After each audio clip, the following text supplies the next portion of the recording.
Well, hello everyone. Welcome to another episode of the Broadcast with the brothers here. Myself, Jeff Giglio, Mike Giglio, my brother. Today with us we have licensed real estate agent Mike Howell Jr. of Realty One Group Restore. Mike, thanks for being here with us. Thanks for having me, guys. Appreciate all this nice setup you guys have going on. Our pleasure. Thanks for coming. We usually in these situations we like to open up kind of, again, being in the real estate market. What are your current thoughts on the market today? So, man, we just did a little segment earlier, and it's interesting. All the conversations we've had in the last year and a half, 2 years, were centered around, hey, how can we make our offers more creative to stand out? How can we, do things that without escalating our buyers over budget to get houses? And literally in the last 2 months, it's okay, maybe this buyer can get this house at asking price and even get an inspection. So we're definitely in seeing the swing, which is nice, because a lot of times you felt that buyers were kind of put in a tough spot, right? Having no leverage, basically being told by the seller, hey, this is what I want, and there's nothing really you can do about it, or I'm just going to go to the next person. They've had too much power. Yeah, I agree. So it's definitely an influx, but I think it's going to be a good flux because it'll create a little harmony, which is, I think, what we've been lacking for a while. And, for those who are, again, tuning in new to this, how long have you been in real estate for? So this is, actually, I'll be about 4 years total full-time, had my license for 6. Okay. And so, go ahead. Well, I was just going to say, what were you doing before this? Yep. Kind of, I guess, where'd you go to college? Did you go to college? What led you up to getting into real estate? Yeah, for sure. So my dad is the broker of Realty One Group. So, and before this, he was licensed, he was a top producing agent for 20 plus years with Century 21, Keller Williams. So when I got out of college in 2013, I went into, a little medical device sales career. Started there for about 2 years, left there, jumped into more of a recruiting role for IT. Had a little success there, and then once my dad was launching Realty One Group, he approached me and basically said, hey, we have a good portion of the sales business that we'd like to turn over to you as we launch this. So the opportunity presented itself. It was a tough jump at getting out of corporate, as I'm sure any agent will tell you. The lack of structure in real estate is hard to to get at first, but 4 years later, it was a great decision. The lifestyle that we're able to create, as opposed to kind of just be in, via our job or whatever. Yeah. So did you make the jump simultaneously with him starting the brokerage, or he started it and then you a couple months in you came over? Simultaneously. So I was signing the papers as they were signing the papers on the building. So it was it was a team of a couple people, my dad and Lou. I remember where we're in the collegeable office that's not even complete yet, and myself, the folks that were on my dad's team at KW at the time, and then maybe a couple other people here and there. We're all signing pretty much as we walk in the door. So, did your brother get in with you right away, or was he then later? Not right away. Marcus, I believe, 4 years ago. So I think he was still finishing out his degree at the time, and then he was in education. So he did a couple, things in early childhood education at a couple of the local elementary schools, which he has a phenomenal gift with. But COVID happened. I'm sure a lot of teachers and educators would probably feel the same way. COVID changed their lives and the way they go about their business pretty substantially. So, we had a lot of business that, we could use his help with, and he's been an awesome addition. I think maybe he just finished his first full year, I want to say, something like that. So yeah, about 1 year. I didn't know he was that new to it. He, again, like me, had his license, but worked full time. So he would kind of help out on weekends, when he could, learning the ropes, learning the basics, and then, took the dive. I believe it was sometime last year. I was going to ask, was there any push for him to get into, or he kind of came to that on his own conclusion? Well, I think when you see the money you were making. Yes, exactly. He's like, hey, Marcus, come look at my house. He's like, the lifestyle. Yeah, exactly. No, It's far. The money is always a part of it, but more, the lifestyle. You know what I mean? Marcus is a guy that, he wants to live kind of his own life, and that I think that's what real estate offers, more than financial security, which it does, if you're working hard at it.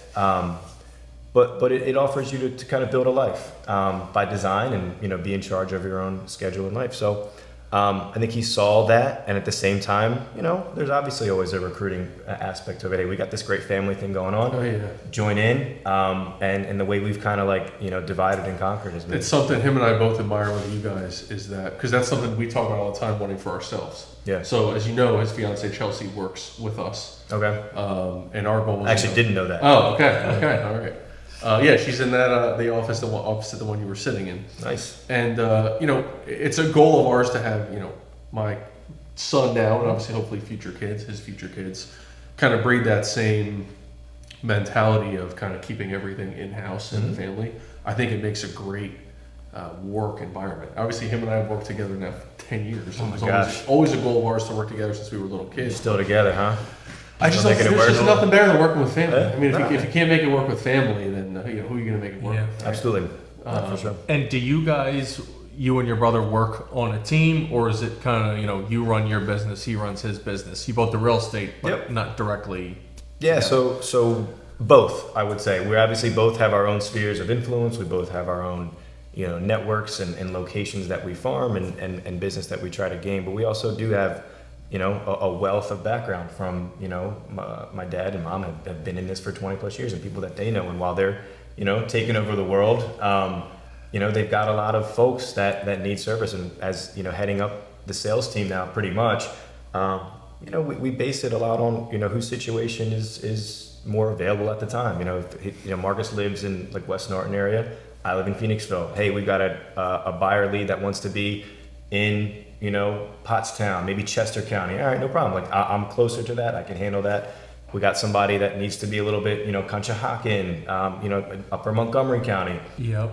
The commute's a lot easier. And then also we factor in like, stages of life, who would be a better fit for each of us. So there's a lot of, and who's more available. You know what I mean? If you're full, like, listen, I can't take anybody else on right now. So it's a combination of a lot of things, but we make it work because we always, we want to treat, just like you guys, we want to treat, each other with respect and fairness. How do you guys handle, because it's always something him and I are curious about. When we got into the business, we decided everything him and I have ever done from day one has been a 50-50 split from a profitability standpoint. Yeah. So I could have a month where I close $3 million, he closes $1 million, and vice versa.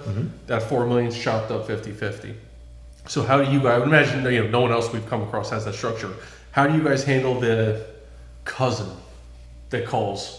Like, why should you get that commission, not Marcus? Or do you guys take it amongst yourself? You get this one, I'll get the next one. Do you split it? How do you guys handle that stuff? Honestly, we don't have a plan on it. It's more situationally, and we actually did just have this recently, and it was a close cousin of mine who was actually making a land purchase. So I had experience with that prior, Marcus being a little newer.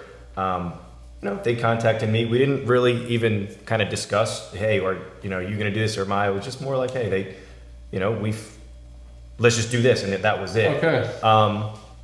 But yeah, I mean, I think the way we handle our business is we do keep it separate for the most part, but at the same time, like I said, like lead share and marketing share, we're always trying to help each other gain ground in those ways. Yep. Okay. What would you say, again, getting back to kind of your path here, going from the corporate world to entrepreneurship? Yeah. What was your biggest obstacle day one? You're in Collegeville, wherever you're working out of day one. What was the biggest challenge you had? So I kind of had a little background in the actual business, right? So I kind of knew what I was doing vaguely. But I think the biggest thing with any new entrepreneur is how am I going to set this up? Like, how am I going to live my life and get business? You know what I mean? I think the number one thing that most realtors and real estate agents will say is the hardest part of our job is getting and keeping a steady flow of business. So, you got to experiment with different CRMs. How's everyone, what community are you going to farm? who are you going to call? Who are the best people in your database to, consistently have lunches, consistently have coffee with, consistently stay in touch with, ask for business. So trying to set it up, and this is something I'm still working on 4 years later. You know what I mean? It's never perfected. Setting up your schedule daily is still to this day one of the harder things that I think we all struggle with. I agree. Yeah. We talk about it all the time because it's a matter of working, that balance of working in the business and working on the business. Yeah. And so often will we allow somebody comes in, somebody gives you a call, they need numbers worked up, they need to go out on the showing now. Yep. It's a $500,000 showing, but you already had something scheduled that day, so it's so difficult to stick to. Yeah. I just create my agenda for the day. No matter what comes in, I'm sticking to it because I have to get this done. But man, that phone rings. Sometimes you just got to do what you got to do. Well, and as you guys know, there's never any fires in a transaction. So it's not like you never have to just jump into trying to save a deal. No, that it is hard to manage that. It's like, I think we call it what is that word? Like a purple squirrel syndrome, where it's like you'd be working on one thing and you see one thing pop up and it's like, ooh, now I got to go work on that. Yep. So trying to stay grounded and balanced, okay, is this more important than my lead generation today? Is this house going to be available after, my window that I've already set for myself to focus on the business, not in the business. So, again, you got to take everything as it comes, and manage it that way. And that's part of the thinking aspect of this job and this life. You know what I mean? Oh, yeah. I was listening to your dad last night. He had that coaching call. Yep. Six-figure mentorship. Yes. And the woman had asked him, about just routines. And he had said when he first got in, it was, I think he had said Monday, Wednesday, Friday, he was doing 9 to 11 was prospecting. And then Tuesday, Thursday, 6 to 8 at night. Mm-hmm. Do you do that? Or do you have a different schedule the way you like to do your prospecting? I'm definitely have a different schedule because a lot of times, 9 to 11, I find that a lot of folks are usually at their jobs, right? So maybe that's not always the best time, but even more so than that, I think in today's climate, as opposed to, whenever he was doing that 15 plus 10 Is years. that what he was referencing when he first started? That's what he was doing? Yeah, but even when he was, successful, that was always the basis that made him successful, was staying regimented with that. So, but I think today there's so many new ways to prospect and lead generate.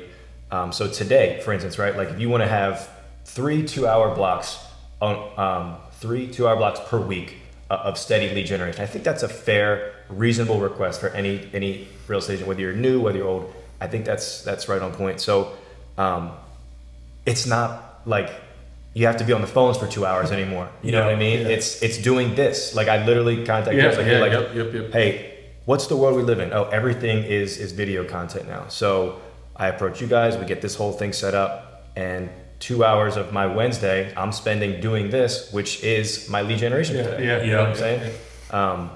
Now, obviously, you got to stick to your bread and butter. You have to stay in touch with your clients. You have to stay in touch with past clients, and always be asking for business and having a steady flow of the mailers to your neighborhoods and all that. But everything has changed so much, so you always have to kind of adapt to, which is what we're doing today. Not something I've done a lot of before, step but out of the comfort zone. Exactly, that's what it's about. And now, do you have any one prospecting principle or strategy that you say is your bread and butter? Well, at the past year or 2 years, where are you getting the majority of your business from? Well, I think it always comes from sphere of influence, right? I think if you cultivate relationships and you treat people and you have successful transactions, and you ask, I think you'll always be fed. And when I talk about in the last time, bread and butter, right? We did a training right when COVID started as a office, a Brian Buffini training called Pathway to Mastery. And the bread and butter of most successful real estate agents is growing your database, following up with that database. If they're a person that has sent you business or consistently send you business, I call them champions, the people that are always going to, whenever they hear someone talk about real estate, they're going to bring your name up, an A+ client, right? So those are the people you need to contact every 2 or 3 months, with a phone call or a text. Hey, how you doing? Popeye. Yeah, and we do twice a year. pop-bys to those clients' homes with a gift of some sort, usually around some sort of holiday. So as long as you stay consistent with that and kind of like supplement with this stuff and mailers, I think you'll always kind of have a steady flow of business. Do you guys use Referral Maker as your CRM? Referral maker. Yeah, we just switched over to Salesforce in the beginning of this year, but for the last 5 years, we used Buffini, the Referral Maker, because I think his systems they're very applicable on both, not just the real estate side, but the lending side as well. Because it's the same principles. Yeah. It's working by referral, regardless of whether it's real estate or mortgages, but it's still that concept. Yeah. We were and then weren't and now are kind of again. So again, it's one of those things that's always changing. The thing with CRMs is like, it's so hard to be consistent with them because you got one person that loves something, another person that doesn't, and then some person that's coming in, I got 20 years experience using this, I'm not going to change it. So it's like, and then financially, it's like, do you want to pay for this if you can like set it up? So we're always having those conversations on how to best make it how best make it work, for each other. So kind of a complicated answer. Yeah. Now let me ask you, is your referral maker loaded with borrowers or with agents? Combination of both. Okay. So we have now with Salesforce, our agents or our referral partners, they're as accounts. And the clientele is... That's all we already use, accounts. Exactly. Yes. But it's it's funny because it's the same, we talk about all the time, it's the same concept as far as like you hone in on your top, right? Your A+ clients, we hone in on the A+ realtors because, for a client can refer you maybe 5-6 people a year at absolute best. Absolutely. Because they're just like, it's tough for clients, but man, an agent, you get a good agent, you could be closing 5 deals a month. You get an agent in Philly, I'm closing 5 deals a month from her, and that transforms your business. Absolutely. But so our focus has always been on making sure we're touching base with agents. And I think the other important part of CRMs is using them. And we get on the guys all the time about, creating follow-ups and doing all these things. And you could get in one day and you could have your 10 tasks to all these clients that you're supposed to follow up on. It's been 48 hours, 72 hours, however long it's been that we want to follow up with these people. But if you have someone come in and they just see it there and just don't do it, then CRM's not doing any good for you. Yeah. So it's about it's having a CRM and then using it and taking all those steps and not just, I don't feel like doing this today. Yeah, exactly. You got to make it work for you. If it's, CRM's not going to do it for you. No. It's that, and I always apply that same concept to all the motivational speaking type stuff. All that stuff's great. The videos are fantastic. But if people aren't internally motivated, that stuff lasts for as long as you're in that moment. That's it. I'm watching this 30-second clip. I'm charged up for 5 minutes afterwards. And then you're getting back in front of your computer, like you were just saying. Now I'm looking at my task list, and it's just, oh, shit, man, I don't want to do this. It's got to come from inside, or it just doesn't, never sticks. Yeah. So let me ask you that. What is your motivation? That's a deep one. That's deep. We're all three of us are kind of in the same stage of life, right? Married, getting married, young kids, the whole thing. So that's always my motivation. I want to live a successful life for myself, but because of that, I want to uplift my family. I want to continue to provide a life, not just, again, I hate getting all back to financially. Finance is a part of it, but I get up every day and I want to be the best me that I can be. You know what I mean? Because if I can do that, then the finances will come. Then my family will see that and they will be elevated. They will have better experiences. We'll be open to new things. So my motivation is success, but not in a traditional sense of success like everybody else. Money, status, cars, clothes, house. It's being better than I was yesterday. You know what I mean? And but then you it take does. 5 steps back, and then you got to get set. It's a great point though, because I do find that they go hand in hand. Sure. If you're constantly in pursuit of that best version of yourself, the money will follow. Yeah. Especially in this line of work, because there's enough money to be made on any single transaction, and you can start compounding transactions one on top of the next. No, you're not doing it for the money, but at the same point in time, you're offering incredible service, taking care of your clients, you're educating individuals on home buying process and financial literacy in general. And the money is a fantastic means to an end for that. Absolutely. And you know, like I talk about myself, like, you know, is real estate my end game? I don't know. Probably not, but because you just never know how life can take you. But I know right now it's a means to the life I want to live. Yep. You know? Absolutely. I'm sure same with you guys, so. Absolutely. It is. We've obviously, at this point now, we're always, we've grown so much from this job from a financial literacy understanding. That when we talked about this on the last clip we did with Cliff on our team here, just the educational system in general and kind of we feel the failings of financial literacy and how it's taught. But it is, it's life's constantly evolving, and we're doing mortgages today, and you're able to build up a portfolio, and now you're always looking for new opportunities to leverage what you have to go do something else. And it's why set limits on yourself and say, I'm going to do this forever, when you never know what tomorrow brings. Absolutely. Yeah. And prior to getting into real estate, what was your knowledge of finance? Like, I mean, did you, were you guys, for us, like getting back to what he was saying, the school system wasn't anything for us. Yeah. But where was your understanding of credit and budgeting and investing and there's those kind of core principles? I'm still growing in that, man. I'm honestly, you know, we talked a little bit about your guys' investing background, something I want to, you know, eventually I'll pick your brains on. But shoot, man, out of college, it was get a job, survive in advance, make sure my bills were paid, and have great credit. I mean, you know, that's one thing that, you know, there's many great things, but that, you know, my dad always instilled in me is don't ever develop bad credit. Just if you owe, don't ever be, you know, the borrower slave to the lender. You know what I mean? So pay on time and invest. You know, he did when my wife and I were together for a year or so. We were looking to move in together, and he, you know, he's like, guys, I think you should definitely buy. And that investment paid off for us hugely because we were able to, you know, 5 years later, you know, sell that with a good chunk of equity and purchase our, we'll see about forever home as kids continue to come and life continues to change. But yeah, man, you're right. Like, I think the school system, they put an emphasis, and especially in college systems, to, you know, what they do, you don't always leave with life skills, you know? Yeah. No, far too often you don't. You leave with stuff that is completely not applicable to the day-to-day life. You said your brother went, right? Mm-hmm. Me and him went, sport management majors, and here now the four of us are in a career that doesn't require a college degree. Exactly.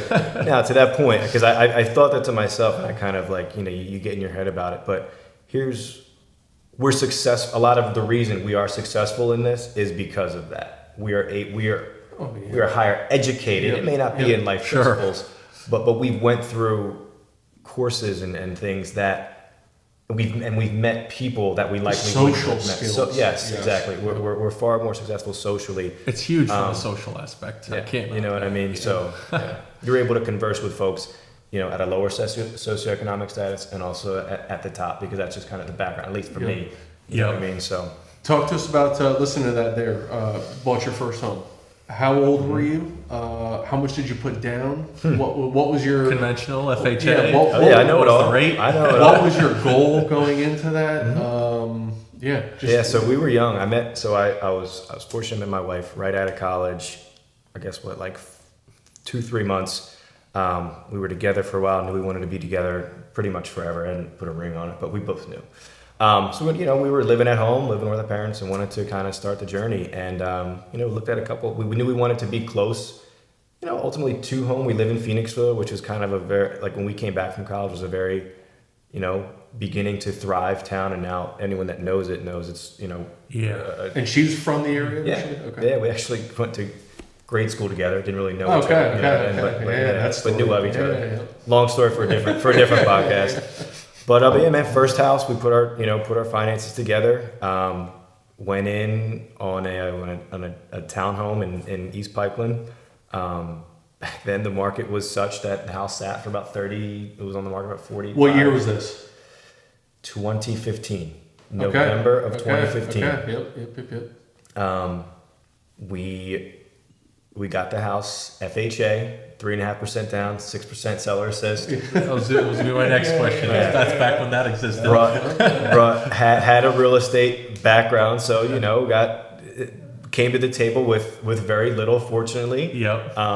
Continued paying it down. And it's funny, I think it was when I got into this full time, my neighborhood, it was a neighborhood where they're all pretty much the same models, right? So 2015, we bought ours, 194.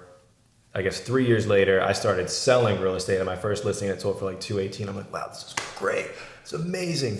And they've gone up so much. And then like 2019, 2020, we started 24. I'm like, oh my goodness. So it just kept on getting more and more absurd. And but obviously, like we kind of began this conversation with, that was the main reason why we were able to get what we have today. Because when did you sell? We went to settlement on October 5th last year, 2021. Okay. Oh wow. So you sold at a good time. Mm-hmm. Oh yeah. Conventional on the Oh yeah. house? Conventional. I can't remember. Tell us you did 5%. No, 10 or 20, I believe. You're breaking our hearts. Why is that? Just because we talk about this all the time. Mike Big and I in are liquidity. big advocates for liquidity and borrowing other people's money. Yeah. So I'm thinking, listen, if I could put down 5%, still, I'm saying it always gets back to you got to be comfortable with the monthly payment. Right. But if I can be comfortable with the monthly payment and keep all this money in my bank Sure. account, go put it to work elsewhere, pick up another investment property, whatever the case is, we're always borrowing other people's money. Because again, I think that's the philosophy of most people with wealth are it always still then gets back to, leveraging even if you money. do put that much down, home equity line of credit. Yeah, There's still ways to access correct. that Yeah, yes. to be able to pull it out. So to that's do my other next things. question then. Did you guys give any consideration to taking out a HELOC on that place in East Pikeland and then renting it and using the HELOC to buy your next place? Thought about it, but for like a minute, because at that point I just wasn't ready to get into like any sort of property management or anything like that. Okay. And I mean, again, another story for a different podcast. Yeah. We live there's a fortunate side of being a real estate agent, right? We bought our house off market by someone, a house we were actually going to list. And it happened to be a good fit. The seller even brought it up. We weren't even thinking about like asking, but the seller randomly brought it up to us by like literally a grace of God. And we were like, so it was happenstance that we were able to do it. We bought a house in 2021 with a sale and settlement contingency on our home. Now, obviously, we knew that the house would sell quickly, so it wasn't a huge risk. But ask anyone that tried to buy a house last year. They're good luck. Good luck. Yeah. So, totally different situation, but a blessing, What rate did you get on the new purchase? 3.25. Okay. Yeah. Sorry to everybody. Okay. Did you go through round point for that one? We did. Okay. Yeah. My guy we were Jamie. long removed from that. Yeah. You're pretty much doubled up on that right away. Which is great because whatever you bought it at, whatever you borrowed, it's free money. Right. Well, at one point, if we want to, we don't have to talk about it now, but at another point, I do want to. I have heard that through a lot of different folks, right? Because I was always, growing up like, fire away, man. no, I grew up and, pay off your debt, don't acquire a lot of debt. And then lately I've heard from a more invested mindsets is borrow other people's money. Yep. So I'd like to hear more about that and why that is. So, have you ever heard of Rich Dad Poor Dad? Yeah. Robert Kiyosaki. A lot of the philosophies that him and I have adopted over the years have come from just the principles in that book. And his big thing in that book is leverage. Other people's time. If you're starting a business, you're hiring other individuals that are going out and producing income for you. Other people's money, where again, you're taking money from the bank, you're putting it to work elsewhere. Yeah. But at the end of the day, the philosophies are fantastic, but it really comes down to each individual's investment risk appetite because some people, it's just so ingrained in their head, don't have debt. Right. Don't have debt. But there's a difference between good debt, which is our feeling, good debt is mortgages, and bad debt. We have no credit card debt. Right. We don't have ridiculous car loans and all this other stuff that people, they finance jewelry, they finance televisions and furniture, none of that. Yeah. Because that's the stuff, you don't want, because it's all high interest debt. But to be able to keep your liquidity on the sidelines, and again, this is all stuff that we talk about all the time that we've learned from being in the business, meeting with financial advisors, all things that we had no clue about growing up. Yeah. I just did. It's a good point too, and it's definitely a topic worth bringing up with prospective home buyers, especially like everybody hypersensitive to their monthly payment, and not realizing the value of keep some money in your pocket. You know what I mean? So, and I think a lot of people don't know too, just how small of an impact putting money down, right? It's it used to be 5, and now we're kind of closer to 7, but $7 to the payment for every 1,000 borrowed. Mm-hmm. So to me, I'd rather keep $10,000 in my pocket and pay an extra $70 a month, versus putting that money down to lower the payment. But I think to your point there, I think a lot of people just that $70 is bigger to them. And they don't care about it in their pocket. Right, exactly. And we also find that people, you came to me, you said you were comfortable with a payment of $1,500. Mm-hmm. I can get you in this house for a payment of $1,500 with 5% down. Mm-hmm. Well, what if we did 15 or 20% down? Well, now your payment's going to be, $1,250. Yep. So you're choosing to part with an extra $50,000, $60,000 that you didn't want to necessarily part with, because now you want a payment that's even lower than the payment you had already decided you're comfortable with. Right. Failing to realize how much harder that money could be working for you elsewhere, especially when we see the money that was tied up the last 2 years at 3%. Yeah. There's also a side of that where, we deal in this every day, right? So there's so many people that I will pay, like you said, just for example, $1,500, but I won't pay $1,550. Yeah. And to me, if you can keep money in your pocket, there's also this intrinsic thing in all humans that's if my payment's $1,550, I'm going to work a little bit harder to get there and manage my money better. Yes. And you know what? Maybe, as a result, I might grow as a person and stretch myself. So I don't want to, I know that's kind of getting into maybe preaching to folks, and I don't always want to do that, especially with people that are buying a house, but there is that too. You know what I mean? Is. You know what? When you stretch beyond your comfort zone, what we're doing right now, something we weren't comfortable with 30 minutes ago. Now we kind of are, but it forces you to, raise yourself to the next level. Evolve and grow. All the time, the comfort zone is a great place, but nothing ever grows there. Right. Yeah, exactly. It's true. It's very true. And people, they make a lot of decisions based on fear, as opposed to hey, I'm gonna,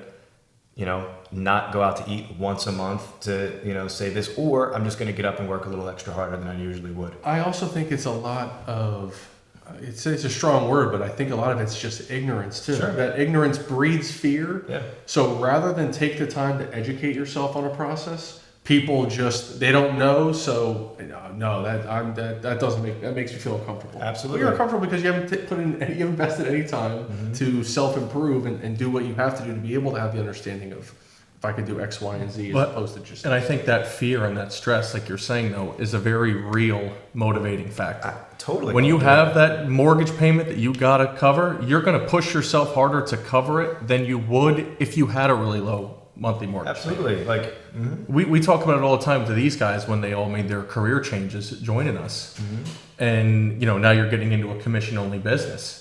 But watch what that stress, when you're laying in bed at night and you got nothing lined up the next month to close, watch what that stress does for you. Watch how that stress pushes you to work harder. Absolutely. Than if you just had that set salary and you woke up every day and every 2 weeks the paycheck was the same regardless of how hard you worked. Yeah.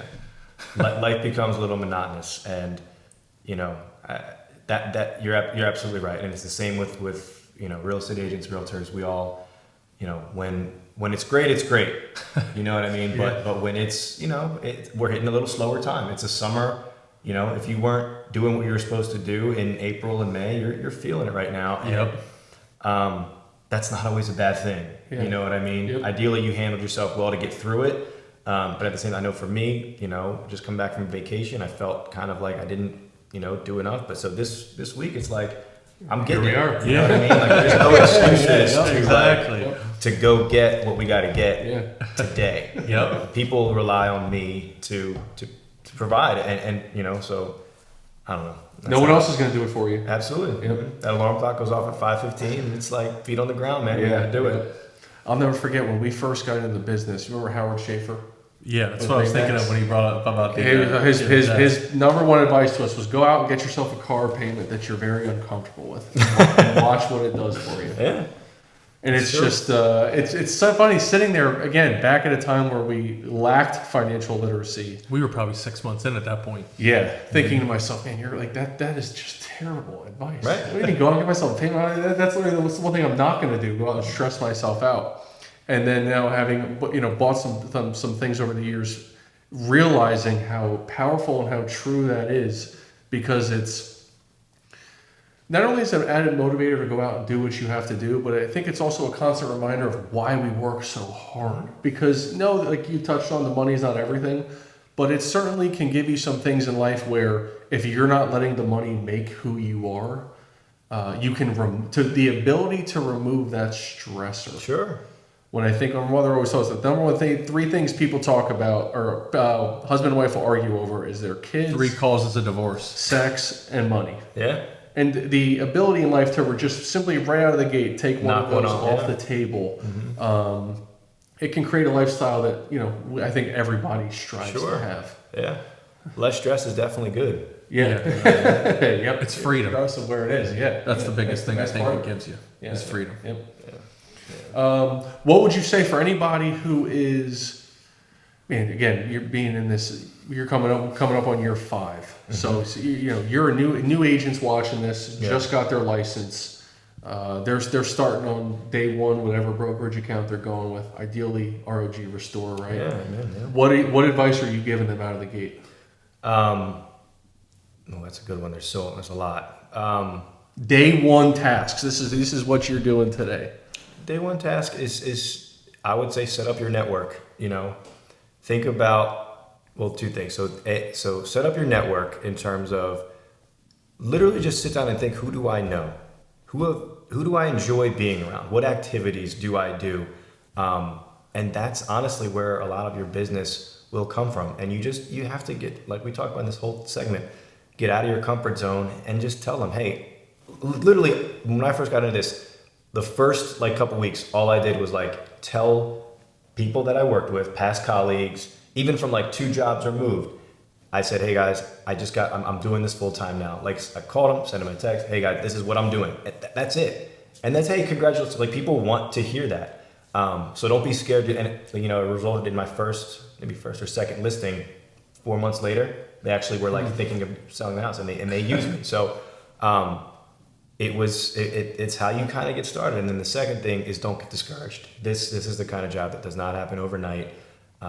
Like anything. Yeah. You really have to work at it and give it the time. I know for me at least, I know, not based on the amount of transactions I have pending or the amount of current leads I have, I know by my own work ethic how my next 3-4 months will be, if that makes sense. I kind of know intrinsically, you know what, I slacked off for a little bit there. I had a good month, and I that self-awareness. and I know that I didn't do my job in getting and putting myself out there and networking.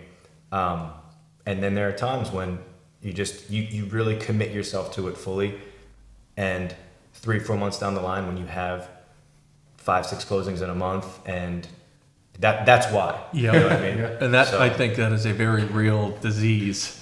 Me and him have been affected by as well in our time doing this. Is you have those months where it's man, I got a lot going on this month. Mm-hmm. So instead of getting in the next day and grinding and making those calls and setting meetings, it's you want to go play. That complacency. It's because you have it there. Yeah. Fighting that. Yeah.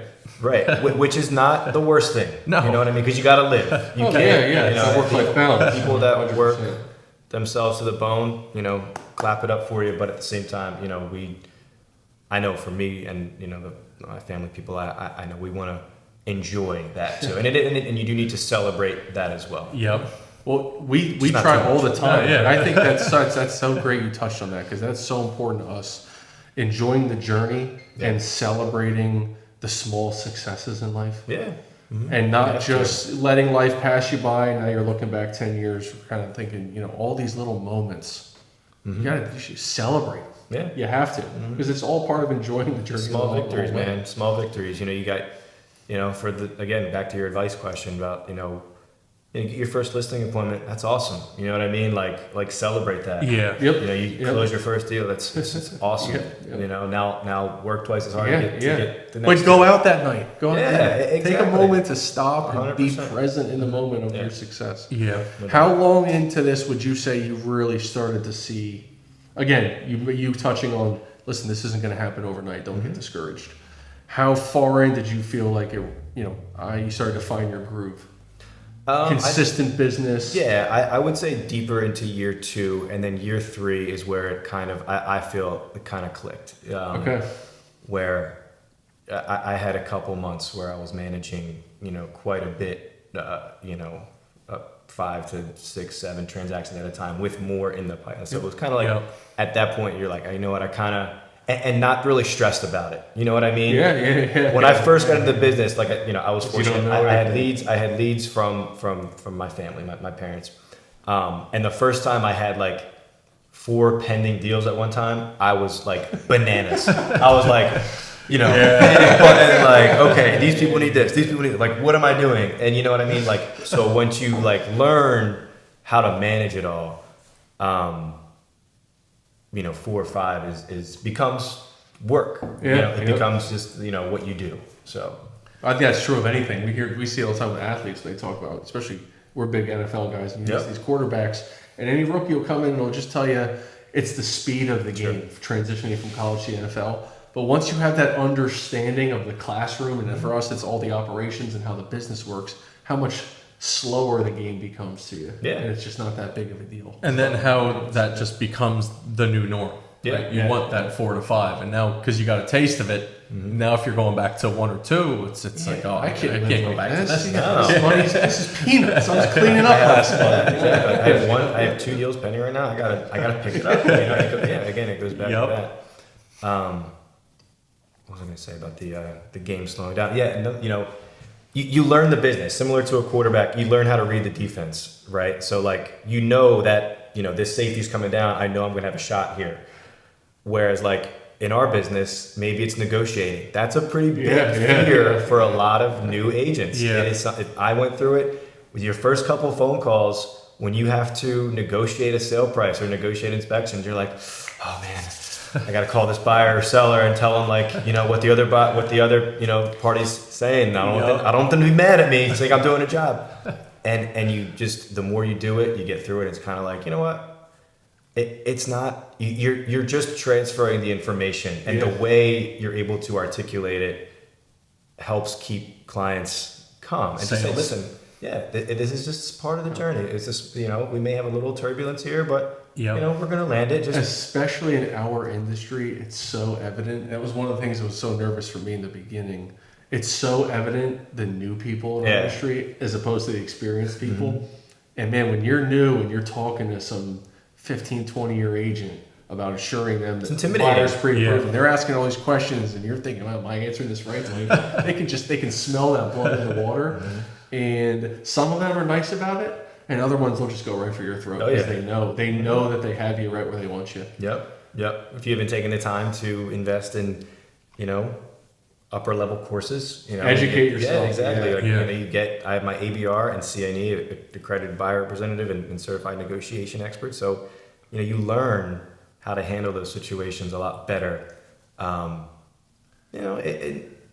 You don't go into panic mode. Agents tend to go, a lot of newer agents, you go into panic mode and you tend to say something that you didn't really like. You maybe, just address something wrong. And we have a lot of power as the agents, and I'm sure on the mortgage side too, in the way we message things to clients. And everyone is different. If we think something's a big deal, we have no idea if the client, you know what I mean? Like on a home inspection, it's like, oh man, I don't want to have to ask my seller to like, do this repair for their roof, but it's like, they may not care at all. You know what I mean? And more often than not, they're just like, okay, that sounds good. And you'll come up and you're like, wow, that was so much easier than I thought it would be. So, you know what I mean? We can't get into this, assuming negative about someone we're about to have a conversation or like someone you're negotiating with. And you don't get what you don't ask for. Exactly. No. Yeah.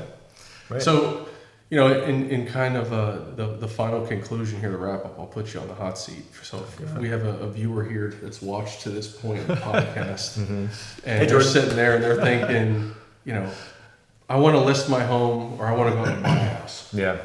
Why should I use Mike Howell Okay. and not this Remax agent who keeps knocking on the door Okay. every 2 weeks? Here we Why, go. why are you the guy that we should be trusting our business with?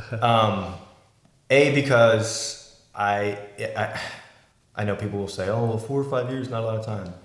It's about what you do with the time. And in those 4 or 5 years, I've invested in this. I do this every single day at a high level. I've put the time in to get higher level education. I haven't seen it all, but the reason is because no one has. There's always something new, and even the most seasoned agent will tell you there is always something new to learn about. And the this rules are business. always changing. Mm-hmm. Yeah. It's always. Yeah, exactly. But you would be hard pressed to find someone who cares more, who works harder, and who puts their heart and soul into this job.